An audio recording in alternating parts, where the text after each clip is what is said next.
hearing raw emotion as opposed to superficial sentimentality. Rhonda's bringing some of that back, and it'd be interesting to see.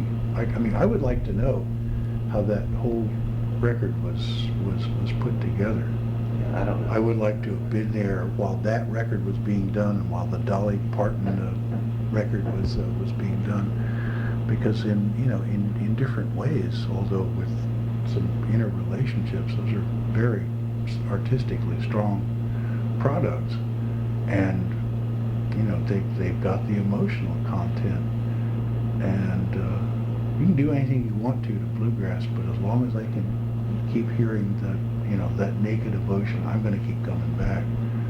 When I don't hear it, when I hear Tony Rice sing, Tony Rice sounds to me, like bluegrass's answer to Sinatra. All sophistication, all surface gloss, and no involvement.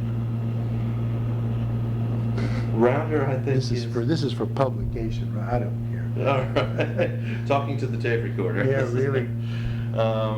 Rounder, from where I sit, Rounder became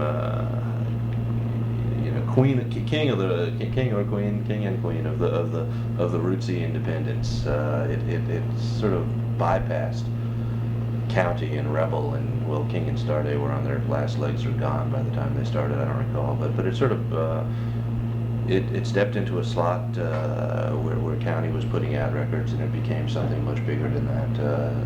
You've been observing the scene since those days. Do you have any thoughts as to well, you may not agree with me, but if you do, County's why? aesthetic, David Freeman's original aesthetic was more limited. He was searching for rootsy bluegrass like Red Allen.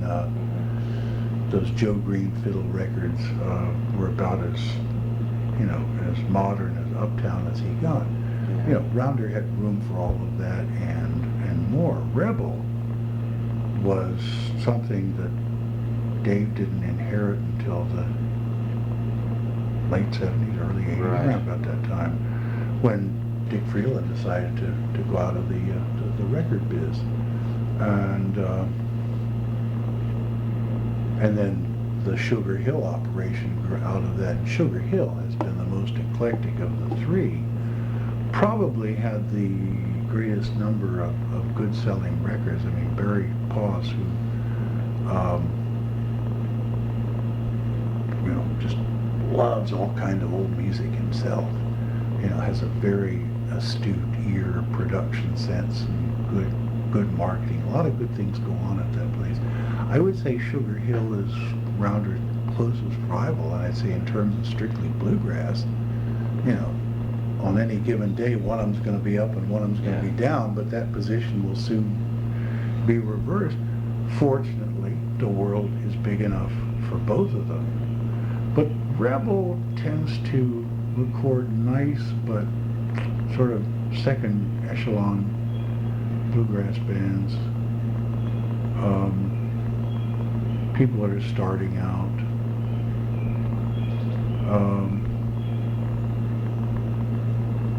Rounder doesn't seem to have any policy like that, and I think it's worked out for Rounder because collectively they've got a good ear, and they'll produce whatever sounds good to somebody at the time for whatever reasons.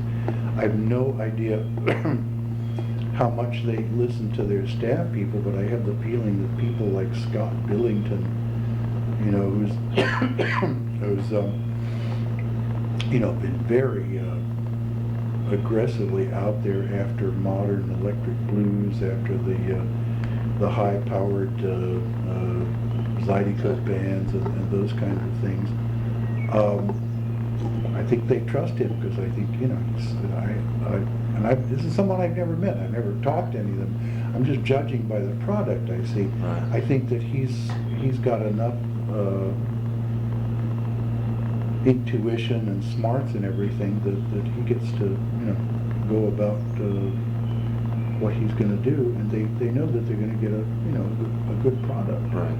And so they've been I would say with the modern Zydeco bands, they've got a healthy selection of those things too. Yeah. And I've gone out occasionally to see some of that Zydeco, and for me, the volume is too fucking loud. I can't stand it. Yeah. But on records, when you can control the level, it can be pretty nice. Right, right. Scott's proudest of his Zydeco records, but of course, he's, I don't know to what degree he's shaping it, and I haven't explored this as opposed to the bands themselves. He may be. I mean, certainly you shape anything by what you choose to emphasize and de-emphasize, and what you choose to publish and what you choose not to publish, and how you document, market, and so forth. All of those decisions have a, but I think that that music is going the way that country music is going. It's becoming increasingly industrialized, while it's trying to hold on to some of the roots that gave it justification in the first place. And it simply reacts to what its audiences at home will tolerate, accept, and encourage, and what people abroad will.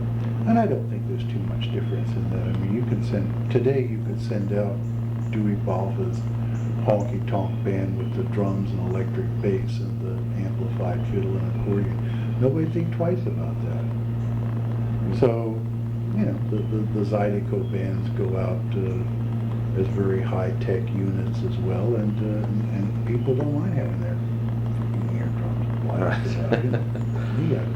I got to use my ears for not just my livelihood, but my reason for being. And I don't stay around when that stuff's going on. Mark Savoy dismissed it in one word. He said, that's Zyder rap. No, 2 words. That's Zyder rap shit. So he's not impressed, and he finds it as an abomination. But he's almost as old as I am, and he's seen, I mean, he lived down the road from Dennis McGee, and so Mark knows where that music's been, and it's a side of it he doesn't care for, and it's if it's taking too much from R&B and rap,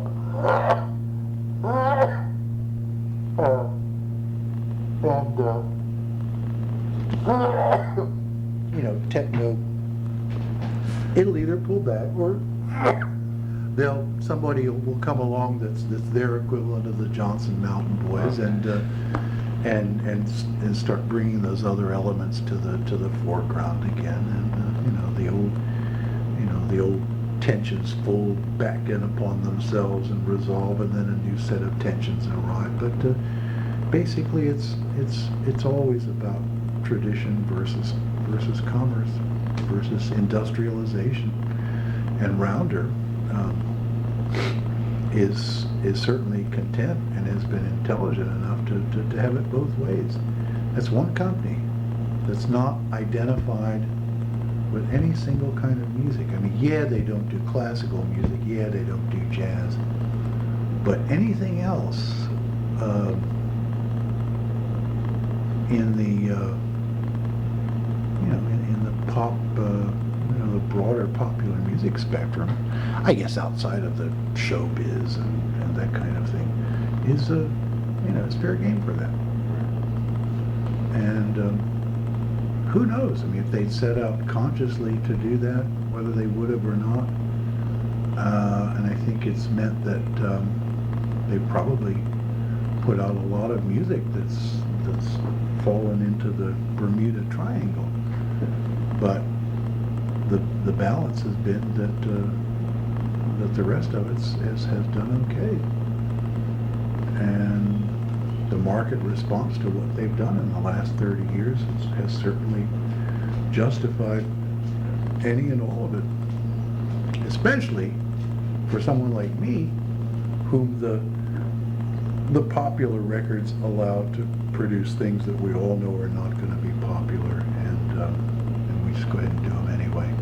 I mean, that's like working for a foundation, not for a cash register, bottom line, profit and loss, industrial. I mean, it's been wonderful for me.